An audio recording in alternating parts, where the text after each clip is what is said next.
Hello good morning students, welcome back. So students, हम लोग कर रहे हैं क्लास 7th का chapter number 10, 18th century political formation. Last video में हम लोगों ने कवर किया all the reasons, the causes for the decline of the Mughals after the death of Aurangzeb. 1707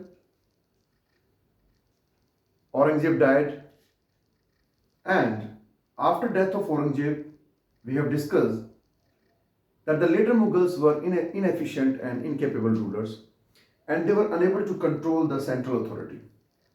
So, with the decline of the central authority of Mughals, the advantage was taken by the Subedars, Mansabdars, and Damidars, who were earlier under the control of central authority. Now they started to become independent rulers. तो औरंगजेब की death के बाद के जो rulers हैं, मैंने इनके नाम यहाँ पे लिखे हुए हैं। ये बहुत ही इनसिग्निफिकेंट रूलर्स हैं, लेकिन बहुत ही कम समय में 1707 से लेकर के 1764-65 तक, 64-65 तक, 1764-65 तक इनकी घटती हुई केंद्रीय शक्ति के घटने से, सेंट्रल अथॉरिटी कमजोर हो जाने से बहुत सारे इंसिडेंट्स यहां पर होने लगे। इस चैप्टर के अंदर, आपका जो चैप्टर दिया हुआ है, इसके अंदर कुछ इंपॉर्टेंट इंडिपेंडेंट स्टेट्स के बारे में दिया हुआ है, जैसे वो प्रोविंस या वो स्टेट जो पहले मुगलों के अधीन और उनके द्वारा अपॉइंटेड गवर्नर्स के अंडर कंट्रोल में थे, जैसे अवध, बंगाल और हैदराबाद। तो इस चैप्टर में हम 3 स्टेट तो ये पढ़ेंगे जो पहले कभी सेंट्रल मुगल अथॉरिटी के द्वारा कंट्रोल होते थे, उनके द्वारा अपॉइंटेड गवर्नर्स के द्वारा यहां का मिलिट्री एडमिनिस्ट्रेशन और रिवेन्यू कलेक्शन का सारा काम गवर्नर्स के द्वारा किया जाता था, सूबेदार्स के द्वारा किया जाता था, और वो सेंट्रल मुगल अथॉरिटी के अंडर में काम किया करते थे। इन 3 राज्यों के अलावा कुछ ऐसे नए हिंदू इंडिपेंडेंट स्टेट्स एमर्ज हुए, किंगडम्स एमर्ज हुई, जैसे मराठा, डेक्कन एरिया में मराठास, पंजाब और सिंध एरिया में सिख, और सेंट्रल इंडिया में भरतपुर, डीग और आगरा, मथुरा के एरिया में जाट्स इंडिपेंडेंट रूलर्स के रूप में उभर के आए। और ऐसे बहुत सारे राजपूत रूलर जो पहले अकबर के समय में, जहांगीर के समय में, जिनके वैवाहिक संबंध मुगलों के साथ हुआ करते थे, और जो who had accepted the services of the Mughals, जिन्होंने मुगलों की अधीनता स्वीकार कर ली थी, और वो अपने एंसेस्ट्रल जो इनकी लैंड थी, जागीर्स थी, उन पर मुगलों के परमिशन से अपनी उन जागीरों में लगातार जो रूल करते थे और सर्विसेज में रहते थे मुगल्स के में। अब उन्होंने भी they also started to take advantage of this weakening central power of Mughals. तो इस पूरे चैप्टर में हम लोग इन नए independent kingdom, how we will study how the Mughal authority fragmented into small independent states. Meanwhile, while we will discuss all these independent, newly emerging states, we will also study about the people or the governors or subedars who were responsible to form these states. Like Awadh was founded by Burhan ul Mulk Shahadat Khan. Bengal was founded by Murshid Quli Khan. Hyderabad was founded by Nizamul Mulk, Asif Jah. Burhan al-Mulk, Sadat Khan, Murshid Quli Khan, Nizamul Mulk, Asif Jah, ये पहले मुगलों के अधीन और मुगलों द्वारा appointed governors थे या नायब सूबेदार थे, डिप्टी गवर्नर्स थे, और बाद में इन्होंने अपने आप को इंडिपेंडेंट रूलर घोषित कर दिया। इसके अलावा मराठा एम्पायर के फाउंडर शिवाजी, जो छत्रपति शिवाजी के नाम से जाने गए, और इसी मराठा किंगडम में पेशवा बाजीराव, इनके बारे में हम पढ़ेंगे। तो Shivaji was the founder of Maratha Empire, Maratha Kingdom, and Bajirao later on expanded this Maratha Empire from North India up to the southern part of India. इसी तरह हम सिख्स के बारे में पढ़ेंगे, तो सिखों के कुछ गुरुओं के बारे में हम पढ़ेंगे जिनको मुगलों ने अरेस्ट किया और असैसिनेट किया। जैसे अगर हम 3 मुख्य इंपोर्टेंट सिख गुरुओं की बात करें, गुरु तेग बहादुर, गुरु गोविंद सिंह और गुरु बंदा बहादुर। तो गुरु तेग बहादुर, औरंगजेब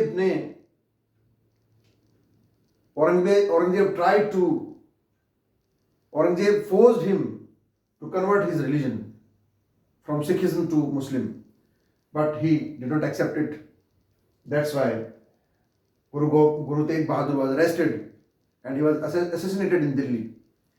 और जहां इनको असैसिनेट किया गया, इनके सर को धड़ से अलग किया गया, वहां पर आशीषगंज गुरुद्वारा दिल्ली में है, आप वहां देख सकते हैं। दिल्ली में एक और गुरुद्वारा है जहां पर इनकी बॉडी को बाद में दफनाया गया या रखा गया, क्रिमेशन किया गया, वहां पर रकबगंज गुरुद्वारा है। तो 1675 में औरंगजेब के ऑर्डर से, औरंगजेब के रूलिंग टाइम में गुरु तेग बहादुर को असैसिनेट किया गया। 1708 में जैसे कि आप देख सकते हैं, मुअज्जम औरंगजेब के बाद जो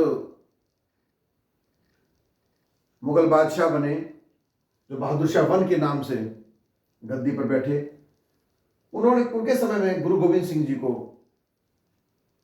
जब वो सो रहे थे नांदेड़ में, महाराष्ट्र में उनका आश्रम था वहां पे, तो वहां इनको सोते हुए स्टैब करा दिया गया। गुरु गोविंद सिंह 1708 में इनका भी बलिदान हुआ। उसके बाद फर्रुख शियार के रूलिंग टाइम में गुरु बंदा बहादुर, जो एक आर्मी कमांडर, गुरु गोविंद सिंह जी की आर्मी के कमांडर बने, और बाद में इन्होंने मिसल्स को यूनिफाई किया और मिलिट्री पावर को बढ़ाया सिखों की, उनको भी 1716 में फर्रुख शियार के रूलिंग टाइम में असैसिनेट किया गया। इसी समय, जिस समय नए नए किंगडम्स, जब नए नए स्टेट्स, इंडिपेंडेंट स्टेट्स बन रहे थे, सेंट्रल पावर कमजोर हो रही थी, तो हमने लास्ट लेक्चर में पढ़ा था कि इसी दौरान बाह्य आक्रमण भी शुरू हो गए, विदेशी आक्रमण भी शुरू हुए। They took the advantage of weakening power of the central authority, and they also started to invade India. जिनमें दो लोग जिन्होंने इंपोर्टेंट इन्वेजन किया, पहला था पहला था नादिर शाह 1739। ये नादिर शाह अफगानिस्तान, फारस का जो शासक था नादिर शाह, 1739 में भारत पर अटैक किया। जिस समय इन्होंने यहाँ पे हमला किया, मोहम्मद शाह रंगीला के रूलिंग टाइम था जब इन्होंने यहाँ पे अटैक किया। मोहम्मद शाह रंगीला के शासन टाइम में, क्योंकि ये सबसे ज्यादा रूलिंग टाइम इन्हीं का था, ये देखिए 1720 से ऑलमोस्ट 1750 तक 30 इयर्स तक ऑलमोस्ट उन्होंने रूल किया। तो चूंकि इनका सबसे लंबा रूलिंग टाइम है, इस समय बहुत सारे हमले, और ये ज्यादातर जो इंडिपेंडेंट किंगडम्स हैं जैसे अवध, बंगाल और हैदराबाद, ये भी 1720 से लेकर के, ये 1720 से 1750 तक का या 48 तक का जो समय है, जिस समय मुगल बादशाह मोहम्मद शाह रंगीला का रूलिंग टाइम था, ज्यादातर जो इन्वेजन्स हुए या ज्यादातर जो इंडिपेंडेंट स्टेट्स जो डिक्लेयर हुए वो इन्हीं के रूलिंग टाइम में हुए। एग्जाम्पल, नादिर शाह ने 1739 में अटैक किया, वो यहां से पिकॉक थ्रोन को ले गया, मयूर सिंहासन को ले गया, कोहिनूर डायमंड को ले गया, और बहुत सारी दिल्ली के आसपास आगरा सब प्लंडरिंग की, लूटपाट की उन्होंने, और बहुत सारा यहां से धन संपत्ति इकट्ठा करके ले गया। इसी प्रकार इन्हीं के रूलिंग टाइम में अहमद शाह दुरानी ने भी हमले करने शुरू किए। 1748 में अहमद शाह दुरानी ने हमले करना स्टार्ट कर दिए थे। उसके बाद इनके बाद के जो शासक थे, ये तीनों शासक अहमद शाह, आलमगीर और शाह आलम, अहमद शाह अब्दाली ने इन तीनों के शासनकाल में लगातार 5 बार भारत पर हमला किया, और फिर थर्ड बैटल ऑफ पानीपत हुई 1761 में। इन शासकों के बस की बात नहीं थी, अहमद शाह दुरानी का मुकाबला नहीं कर सकते थे, ये बहुत कमजोर रूलर थे, इसलिए मराठों को 1761 में पानीपत की तीसरी लड़ाई, third battle of Panipat, was fought between Ahmad Shah Abdali and Marathas, third battle of Panipat, जिसमें मराठास की हार हुई। इसी समय बैटल ऑफ प्लासी, इसी समय अंग्रेज जो भारत में व्यापार करने के लिए आए थे, वो भारत की इनस्टेबल पॉलिटी को समझ गए, and they also started to intervene in the politics of India. 150 सालों तक, 1600 एडी में अकबर के टाइम पर ईस्ट इंडिया कंपनी भारत में व्यापार करने के मकसद से भारत में आई थी। 150 सालों तक वो व्यापार करते रहे, मगर सेंट्रल मुगल अथॉरिटी घट जाने के बाद और फर्रुख शियार के गोल्डन फरमान, देखिए 1716 में फर्रुख शियार ने अंग्रेजों को बंगाल में बिना कर दिए, बिना टैक्स दिए, अपनी मर्जी से व्यापार करने की परमिशन दे दी। तो फर्रुख शियार बहुत ही कमजोर रूलर थे, वो भी ज्यादा एंटिसिपेट नहीं कर पाए फ्यूचर को, कि वो जो करने जा रहे हैं, गोल्डन फरमान अंग्रेजों को दे रहे हैं, ये कल यही अंग्रेज फिर इस फरमान का, गोल्डन फरमान का यूज करके फिर ये चैलेंज मुगल अथॉरिटी को ही चैलेंज कर देंगे। उनकी दूरदर्शिता बहुत कम थी, वो नहीं समझ पाए इस बात को, और उन्होंने गोल्डन फरमान दे दिया अंग्रेजों को। एक गोल्डन फरमान मिलने के बाद अंग्रेजों ने सबसे पहले बंगाल में अपनी फैक्ट्री लगाई और वहां अपना एक किला बनाना शुरू कर दिया, जिससे वहां के नवाब, उस समय बंगाल के जो नवाब थे, मुर्शिद कुली खान तो खैर एक्सपायर हो गए थे, उसके बाद उनके बेटे, उसके बाद उनके जो पोते हुए सिराजुद्दौला ने जब इनको रोकने की कोशिश की अंग्रेजों को, तो बैटल ऑफ प्लासी हो गई 1757 में। अंग्रेजों और सिराजुद्दौला, बंगाल के नवाब सिराजुद्दौला के बीच में बैटल ऑफ प्लासी हो गई, और ये बैटल ऑफ प्लासी ने निर्धारित किया भारत का भविष्य। बैटल ऑफ प्लासी में अंग्रेज जीत गए। Robert Clive, who was the commander of East India Company, army of East India Company at that time, he defeated Sirajuddaulah. हालांकि सिराजुद्दौला के हारने के पीछे उन्हीं के खुद के मिलिट्री कमांडर्स जिम्मेदार थे, मीर जाफर, जगत सेठ, मीर कासिम जैसे गद्दारों के कारण बैटल ऑफ प्लासी में सिराजुद्दौला की हार हुई। इसके बाद अंग्रेजों को रोकने के लिए, बढ़ती हुई ताकत को रोकने के लिए, अवध के नवाब और सिराजुद्दौला के आर्मी कमांडर मीर जाफर और दिल्ली से भेजी हुई सेना, तीनों सेनाओं ने मिलकर के अंग्रेजों का मुकाबला करने की कोशिश की, मगर बैटल ऑफ बक्सर 1764 में इन तीनों की यूनिफाइड आर्मी को अंग्रेजों ने फिर से हरा दिया। तो इस तरह से देखिए, after the decline of central Mughal authority, the Mughal Empire was fragmented into small independent kingdoms, and this advantage further was taken by the east India company, Britishers. तो पहले तो ये, जैसे यहाँ पे देखिए, ये तो अभी प्रेजेंट इंडिया का ये मैप है। उस समय ये बांग्लादेश नहीं हुआ करता था। उस समय तो ये पूरा इंडिया जो है, ये पूरा इंडिया जो है हमारे कंट्रोल में था, और पाकिस्तान भी नहीं हुआ करता था। तो हमारी बाउंड्री इस तरह की नहीं थी। हमारी बाउंड्री, ये तो आज़ादी के बाद ऐसा हुआ है, अदरवाइज हमारा जो बाउंड्री थी वो कुछ इस टाइप से थी। ये पूरा हिस्सा, ये पूरा कंट्रोल इंडिया का हुआ करता था, ये टेरिटरी हुआ करती थी। तो ये जो प्रोविंस है यहां पे, ये कहलाता था बंगाल। बंगाल इंडिपेंडेंट हो गया। मुर्शिद कुली खान, बंगाल के को किसने फाउंड किया इंडिपेंडेंटली? मुर्शिद कुली खान। मुर्शिद कुली खान। ये वाला जो पूरा एरिया है, ये था अवध। बुरहानुल मुल्क सादत खान। और ये वाला जो एरिया है, ये था हैदराबाद।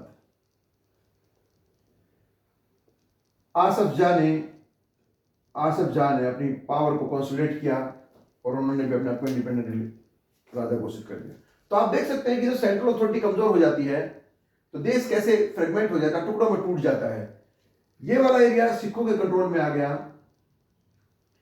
और ये धीरे धीरे ये पूरा एरिया फिर बाद में मराठा के कंट्रोल में आ जाएगा।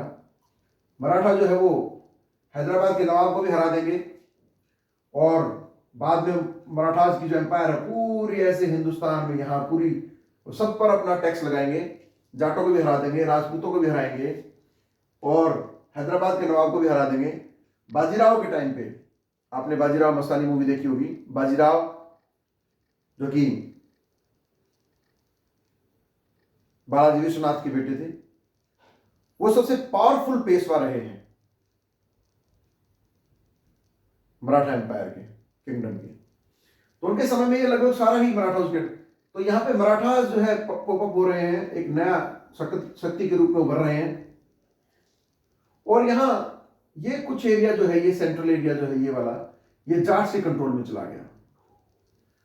तो आप देख सकते हैं कि किस तरह 18वीं सेंचुरी में किस तरह से नया पॉलिटिकल फॉर्मेशन हो रहा है, किस तरह से नए नए स्टेट्स, और भारत के टुकड़े, छोटे छोटे टुकड़ों में भारत बट गया।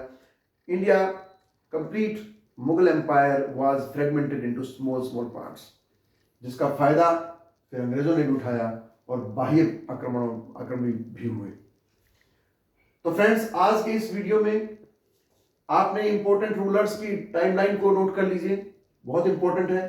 तो मैंने आपको बताया कि मोहम्मद शाह रंगीला के बाद के जो रूलर्स हैं, इनके टाइम पर बहुत ज्यादा आउटसाइड इन्वेजन्स हुए, पानीपत की थर्ड बैटल भी हुई, और ये जो किंगडम्स हैं, जो नए नए इंडिपेंडेंट जो राज्य बने हैं, वो मोहम्मद शाह रंगीला के रूलिंग टाइम स्टार्ट होने के बाद से तेजी से भारत का फ्रेगमेंटेशन हुआ, टुकड़े हुए।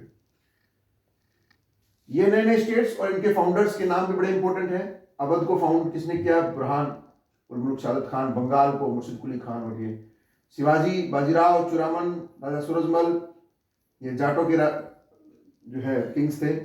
अजीत सिंह, सवाई राजा जयसिंह।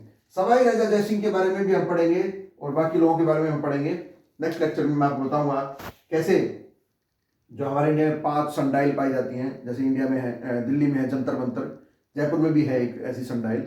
ऐसे करके 5 सनडाइल सवाई राजा जयसिंह ने, और सवाई राजा जयसिंह ने ही जयपुर को फाउंड किया था। ये अम्बेर के राजा थे, और जयपुर को 1727 में 1727 में जयपुर को की फॉर्मेशन हुई या फाउंडेशन हुआ, और इनका निर्माण, इस नए शहर को किसने बसाया? सवाई राजा जयसिंह ने। और जयपुर के अंदर आप जाएंगे तो जयसिंह का किला भी है, और जयगढ़ किले के अंदर जो है एक बहुत बड़ी तोप, पूरे वर्ल्ड की सबसे बड़ी जो है कैनन रखी हुई है, वो भी सवाई राजा जयसिंह ने ही बनवाई थी।